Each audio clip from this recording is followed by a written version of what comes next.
body language says it all. We're dealing with love, we're dealing with sex, we're dealing with dating in relationship to our bodies. And I'm so excited to have you here today, Lou, because your song that we just heard as lead into this, it really was a bit of a start of a personal reckoning revolution for me, because I'd never heard a song on the radio like that was speaking to me so clearly and so loudly, both in the power of owning your body when it comes to sex and desirability, and also in some of the insecurities and how they can kind of coexist and why that gets complicated. So I'm going to quote you to your Zoom face. I know I'm a big girl and you're afraid to claim me. Don't count me out. And then a little later on, you say, I'll never be that picture, baby, but I lie when I say I don't care what you think. So talk to me about writing that song, first of all, because I know that's got to come from personal experience. It was my first time ever working with a woman in the studio. I actually wrote this song with Robin Delunto. Usually, I'm in the room with other men, and I would probably not feel as comfortable saying these specific things. I remember closing my eyes and freestyling I know I'm a big girl and you are afraid to claim me. And I was like, oh my gosh, I can't believe I said this. You want to be with someone that you feel wants to tell the whole world out loud, this is my person, And in that moment, I didn't really feel like that. And it's half of me didn't care, but there's still that little piece of me, inner child in me that's can't you see that I'm the best thing? So yeah, I think that song actually really empowered me in the end. Yeah, and I think, Rachel, you can probably relate to that idea of putting your vulnerabilities out there when it comes specifically to your body and how that plays out into your relationship. How has sharing helped you with your relationship with your own body? Mm-hmm. Are you referring to my queerness that I recently came out with? No, I'm not. Oh. I didn't. I missed that post. Oh, okay. Yeah, I'm out. I'm thrilled for you, and thank you, for sharing that. And I'm so happy to have that perspective here today. I wonder sometimes if in the past I was almost quick to put it out there, just say this is who I am, because if you say it first, someone can't judge you. But I mean, the more that I put it out there, the more I came to love parts of myself. And Lou, I totally feel what you're saying here when you're you want someone to see all these parts of you, right? And I think we need to see this part of ourselves first and really own it. And the right person is going to respect and honor that. And Laura, I actually don't know. Maybe I should preface this. Are you single? Are you dating? I don't know this about you. Super single. The most single. I love my independence. It's been a long time since I was in a long-term relationship. I've been dating for years, but the last breakup was a doozy, and we had lived together. And as soon as his stuff was out of my place, I just felt this freedom. Just the act of getting my physical space back was so empowering to feel that every square inch of that apartment was mine again. And I didn't have to answer to anyone or worry about anything or consider anyone else. And there's something so beautiful about being able to be that selfish and to be able to enjoy it.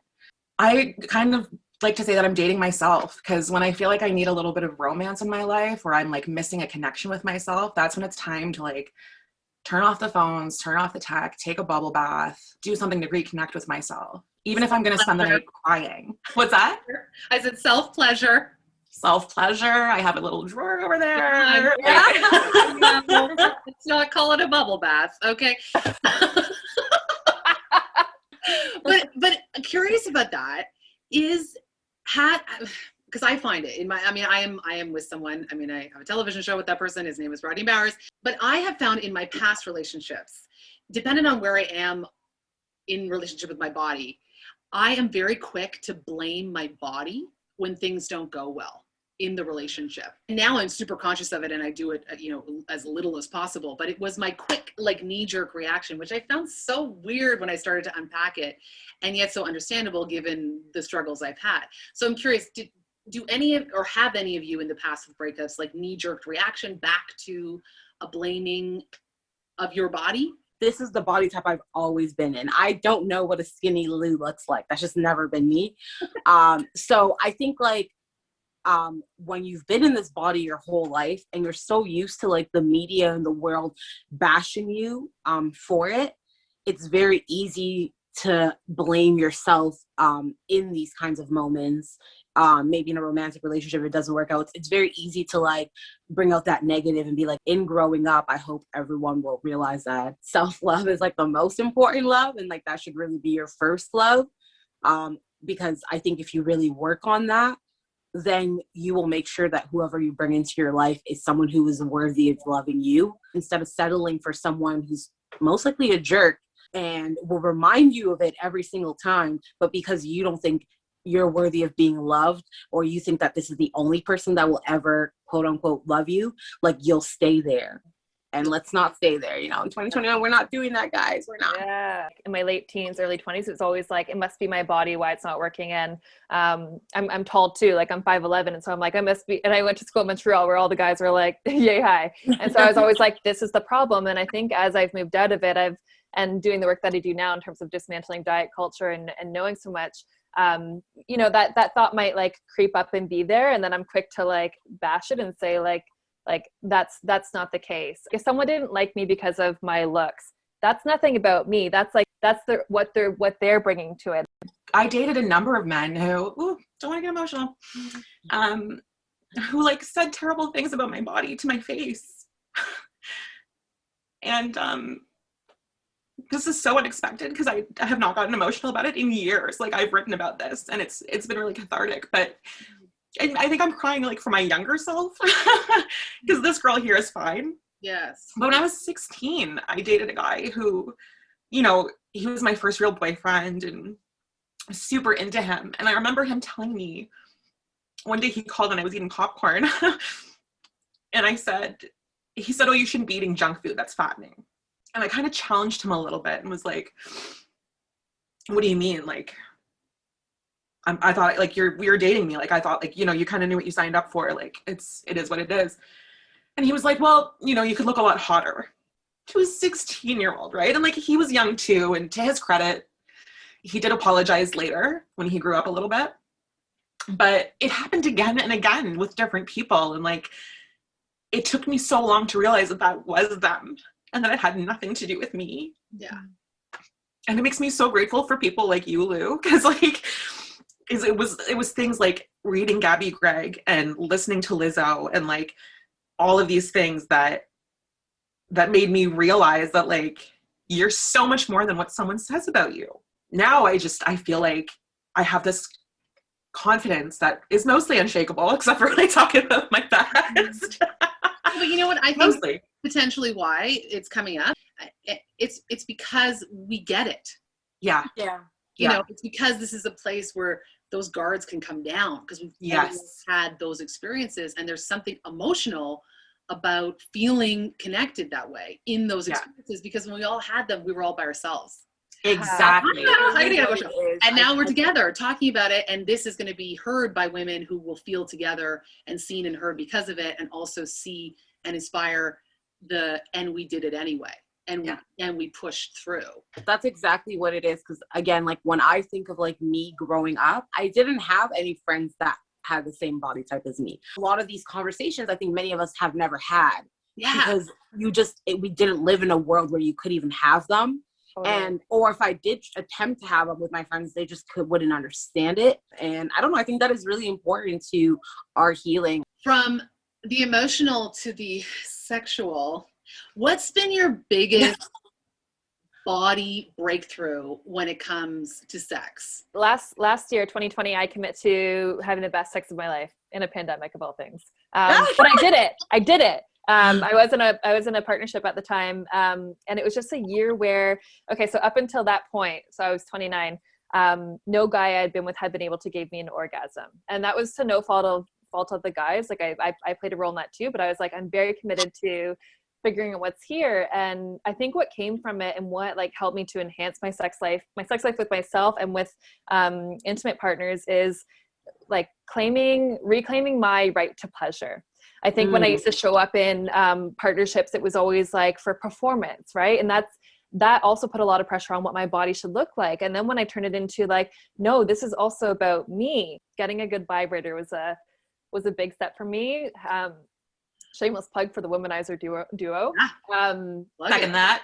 Just really, you have that one too? Yeah, and I also have to shout out the Satisfier, which is my personal best friend. Wait, I'm literally taking notes. Like what? Definitely taking notes. Warning, like you might not need Rodney once you have both of you.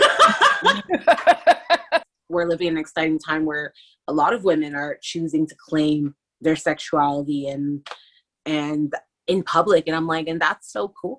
If you're watching this right now and you think you own your sexuality, because I thought I did, really look at that.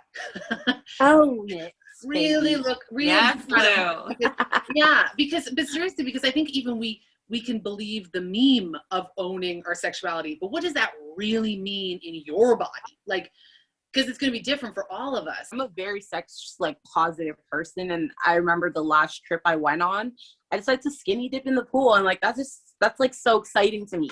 And I think like those are the moments like where I was like, oh, I'm really comfortable in my skin, because a couple years ago I probably would not have done it, and I was here leading the charge of let's go and jump in the pool, y'all. A couple things before I let you go into, hopefully great sex. Have you received a compliment that was, I think, intended to be a compliment, but really was 100% not? I had one ex who, my friend's husband said he stuck around like a stale fart, like he just wouldn't leave me alone. And his go-to was, have you been working out? Have you lost weight? Like he thought that was like the best way to compliment me. This is also they love to say that. Yeah, people, I mean, this is actually people in general. I'd like to just put this out in the universe. Yeah. Have you lost weight is not a compliment. Agreed. No. Agreed. Yeah, and my whole life I accepted it as one up until like pretty recently. So I get it. I get that like it feels like it should be a compliment, but it's not. But yeah, one ex in particular who like during our breakup had commented on my weight. I think his way of trying to get back in was like, have you been working out? Have you lost weight? Have you this? And it was like, no, I've been eating popcorn. Thank you. Yeah. This was actually a different ex. I had some bad exes. No wonder I've been single for so long. One actually happened this morning. I'm not even gonna get into this. She goes, "Oh, like you're beautiful. You're gorgeous. You don't look overweight at all." And I was like, "What? That's like not." Because I was talking about what I do with like intuitive eating coaching, and trying to explain to her that like it's not about the weight. And I'm like, I'm actually like I'm the highest, probably close to the highest weight I've ever been. And she goes, "What? You can't be that weight." Just projecting her weight stigma. And I was like, you suck, get out of here. Especially just being the size, a plus size woman, like people feel like they can tell you anything about your body. They just love to give you unsolicited advice. Like no one asked you for this, but like the first thing I want to say is, hey Lou, like, have you ever thought of trying this? Or have you da-da-da-da? Or like, I'm going on this like cleanse. You want to go on it with me? Like it's just like weird. Like, women of this size are the only size I feel like the world feels like they should just tell you about yourself automatically. Yeah. From wanting to get no advice from anybody else, let's give some.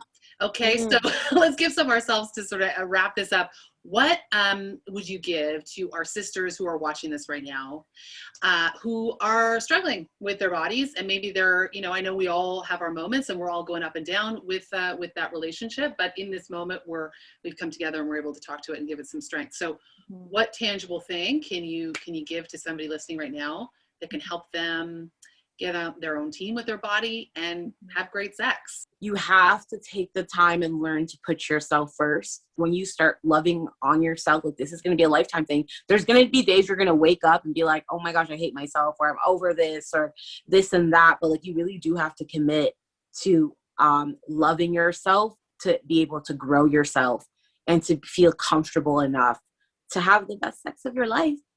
Everyone's a little baddie. Bring out the baddie in you. Just be nice to yourself. Like stop fighting against yourself. Stop resisting. Do things that make you feel good. Eat foods that make you feel good. Do self-care things that make you feel good. Like just like lean into that. And the more you live in harmony with your body and give it what it needs, like you'll be surprised like how it gives back.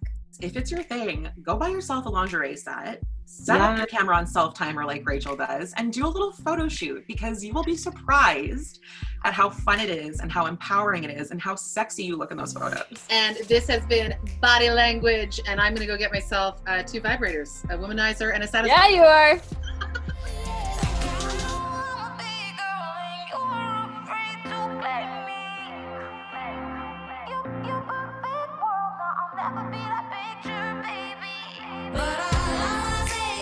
don't get what